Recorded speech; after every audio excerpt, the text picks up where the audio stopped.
Je viens d'une famille plutôt humble, quelque part en Afrique de l'Ouest, où chacun se débrouille pour survivre et gagner sa vie. Très tôt, j'ai réalisé que l'argent était comme une clé dans ce monde. Plus vous en avez, plus vous ouvrez de portes et plus vous êtes respecté. De mon côté, je n'ai pas eu la chance de trouver un emploi stable. J'ai enchaîné des petits boulots, mais je rêvais d'argent rapide et abondant. Je voyais des copains rouler en grosses voitures, sortir dans des clubs chics, exhiber des liasses de billets. Je ne comprenais pas comment ils y parvenaient, jusqu'à ce que j'apprenne que la plupart d'entre eux s'étaient engagés dans un cercle très fermé, une société occulte ou un culte secret. Au départ, j'étais réticent. Je me disais que ce genre de choses était dangereux et immoral. Mais peu à peu, la frustration de ne pas avoir assez d'argent, de ne pas pouvoir prendre soin de mes proches, de ne pas être respecté, a gagné mon esprit. Mes amis me narguaient, presque. Regarde, on vit bien, on fréquente de belles filles, on a le pouvoir. Si tu veux rejoindre le mouvement, tu seras l'un des nôtres. Petit à petit, j'ai cédé. J'ai accepté de rencontrer celui qu'ils appelaient leur Seigneur ou Lord. C'est ainsi que j'ai mis les pieds dans cette loge secrète. Au début, on ne m'a pas tout dit. Ils m'ont fait signer un accord symbolique, me demandant de prêter serment.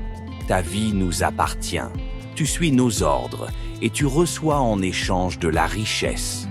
Je me suis dit, c'est bon, j'aurai juste quelques rites à faire, peut-être des offrandes d'animaux, et ce sera tout. Je ne savais pas à quel point je me trompais. Je pensais que ce serait facile. J'étais avide d'argent. Je repensais à mon ancienne petite amie qui m'avait quitté parce qu'elle avait senti que je plongeais dans un milieu dangereux. À ce moment-là, j'ai choisi l'argent avant l'amour. Les premières semaines, tout semblait assez simple. J'ai participé à de petites cérémonies de nuit. On me faisait porter des vêtements sombres, prononcer des incantations sans trop comprendre. J'ai même pris un mélange de plantes qu'on me disait magiques.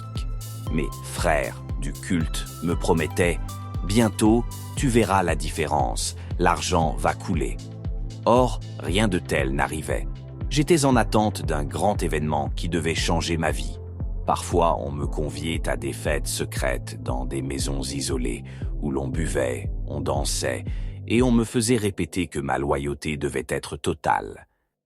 Un soir, on m'a demandé de me présenter devant le Lord. À peine entré, j'ai senti une atmosphère solennelle, pesante. Mon parrain, celui qui m'avait introduit dans la société, se tenait à côté de moi, la tête baissée.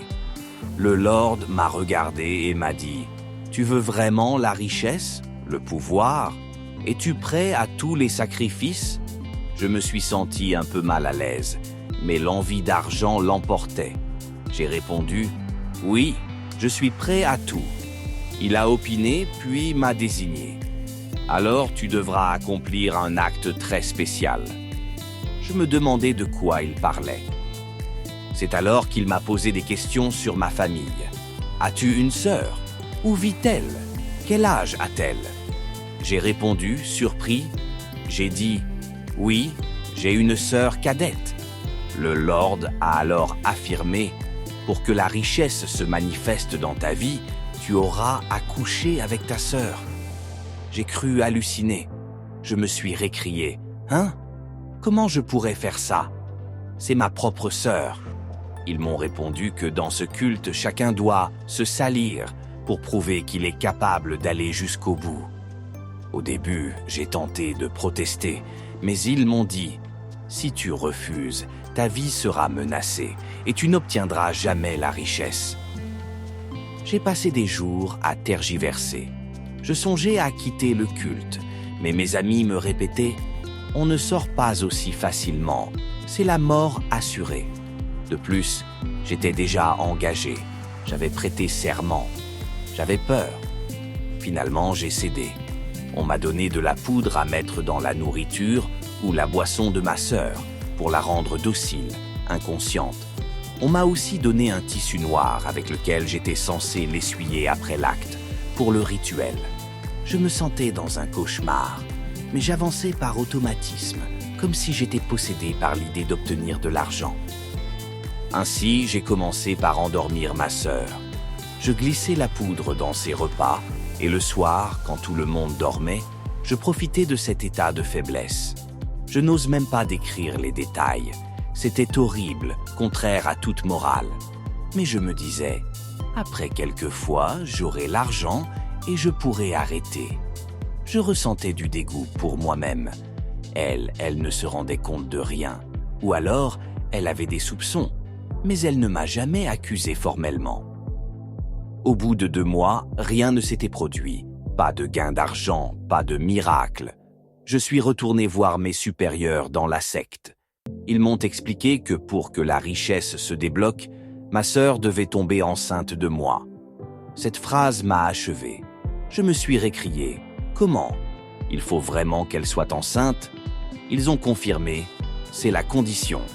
Alors j'ai poursuivi ces actes immondes, soir après soir, la droguant, abusant d'elle. J'en pleure encore à l'intérieur en y repensant.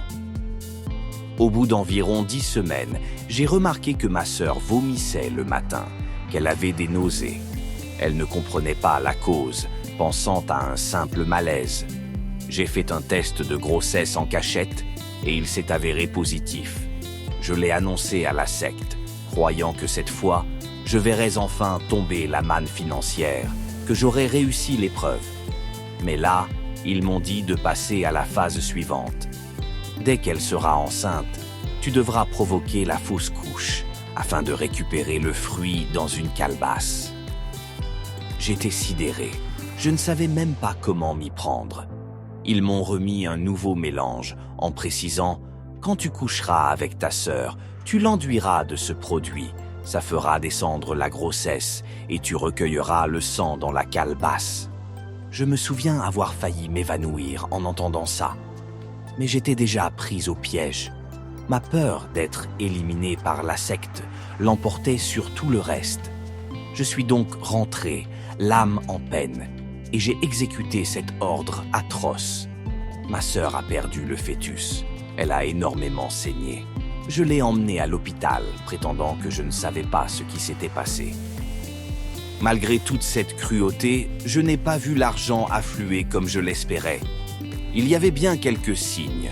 Je vendais un peu plus de pièces dans ma boutique, mais rien de spectaculaire. Les maîtres de la secte répétaient « Patience, parfois il faut répéter le rituel ou recommencer pour que la fortune coule à flot. » Pendant ce temps, je voyais ma sœur sombrer dans la dépression. Elle ne comprenait pas pourquoi elle faisait des fausses couches inexpliquées, car elle finit par se marier avec un homme extérieur. Et voilà que dès qu'elle tombait enceinte, elle perdait le bébé. Oui, le temps a passé et ma sœur s'est mariée. Elle se disait heureuse de trouver un foyer stable. Je croyais qu'avec son mariage, j'en aurais fini avec ce cauchemar. Mais non, la secte m'a dit « Dès qu'elle sera enceintée par son mari, tu devras encore intervenir pour provoquer la fausse couche, parce que plus elle perd de grossesse, plus ta richesse est censée grandir. » À ces mots, j'ai senti le sol se dérober sous mes pieds. Aller encore détruire la vie de ma propre sœur, après tout ce que j'avais déjà commis, c'était inimaginable, mais je n'osais pas dire non. À ce jour, je n'ai pas eu le courage d'accomplir à nouveau ce rituel, parce qu'elle est déjà tombée enceinte une 2e fois, et j'ai vu la douleur que ça lui a causé la première fois. Elle a eu une 2e fausse couche d'ailleurs, et j'ignore si c'est la secte qui a agi ou si c'est moi, involontairement, par un simple contact, ou si j'ai mis de la poudre dans son plat à l'occasion d'une visite familiale. Je me sens coupable, mais aussi totalement piégé. Je ne peux plus faire marche arrière car la secte menace de s'en prendre à moi, me disant « Tu nous appartiens. Si tu refuses de continuer, nous te détruirons. » Le plus terrible, c'est que je ne ressens même pas les avantages financiers promis. Peut-être que je n'ai pas accompli tous les ordres avec la rigueur qu'ils exigent. Peut-être que la secte me manipule pour me pousser à continuer. Quoi qu'il en soit, je ne vois pas cette fortune que je convoitais. Au contraire, je n'ai plus de paix intérieure. Je me sens traqué par ma conscience jour et nuit. J'ai tout perdu, mon ex-petite amie, qui m'avait pourtant prévenu, le respect que j'avais pour moi-même. Et j'ai détruit la vie de ma sœur. Ma sœur, elle, ne comprend pas pourquoi elle fait sans cesse des fausses couches. Elle se dit maudite. Son mari commence à se lasser ou à soupçonner un problème. Peut-être qu'il l'accuse de quelque chose. Elle s'épuise physiquement et moralement. Je la vois parfois, elle me confie son désespoir, alors que je sais pertinemment être la cause de son malheur. Je l'ai envoûtée, je la contrains à perdre ses enfants. C'est insoutenable. J'ai essayé de rompre avec la secte, de voir s'il existait un moyen de me libérer. J'ai fréquenté quelques églises, quelques prédicateurs, mais j'ai trop peur. La secte surveille ses membres et punit sévèrement les traîtres. Certains ont dû fuir le pays pour se mettre à l'abri. Moi, je n'en ai pas les moyens, ni le courage.